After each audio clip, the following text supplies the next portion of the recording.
to be kind of stalled at 60 home runs for over a week. Judge hit historic number 61. And the 3-2. Drill deep to left field.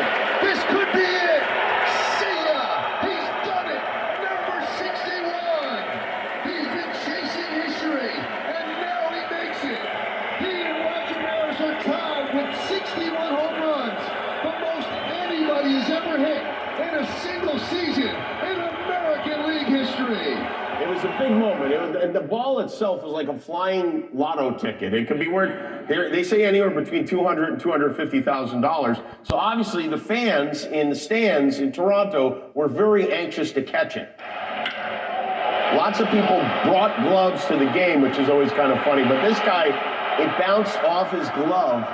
He had a real shot at it. It's not as easy as it looks, but the announcers really, they kind of rubbed it in. That fella in the Blue Jays jersey came to the game. Maybe he's hoping to catch the ball, maybe not. Maybe it's a coincidence he's sitting there. Look how close he came. He got a glove on it, Buck. He's 5'10". If he were 6'1", he'd have had that. He can't believe it.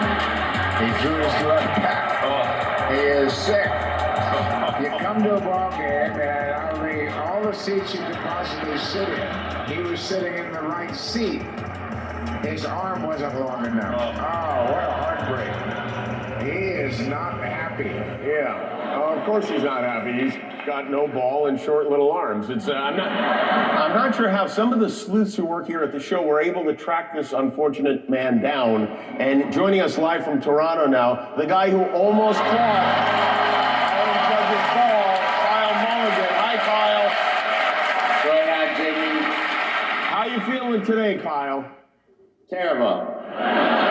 Tell us what happened. I mean, we saw what happened, but from your perspective, how did that go? From my perspective, I went to that game thinking I was going to catch that ball. I told everybody I know I'm going to come home with that ball. I knew it was coming. I was ready for it. I went for it. And I think Frankie lasagna, the guy that everybody thinks I am, bumped my glove a little, and I missed it by 2 inches. What are the odds that a guy named Frankie lasagna would not be from the Bronx? What do you do for a living? I'm an electrical contractor. I got about 5 employees. And oh, you're an electrical. So should people whose homes you worked on be concerned you screwed up their wiring too? Absolutely not. I'm a better electrician than I am baseball player. If you had been able to catch the ball, what was your plan? What were you going to do with it? Well, I would have put these kids of mine through college.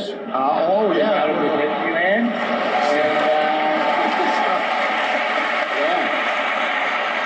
so your children literally are not going to college because of... No, they'll be all right still, but I mean, that would have helped. 6 figures, right? Well, we don't want you to end up empty-handed, even though that's kind of why you're on the show in the first place. So we're going to give you a trip for you and your wife to come to New York City for New Year's Eve so you can see the ball drop.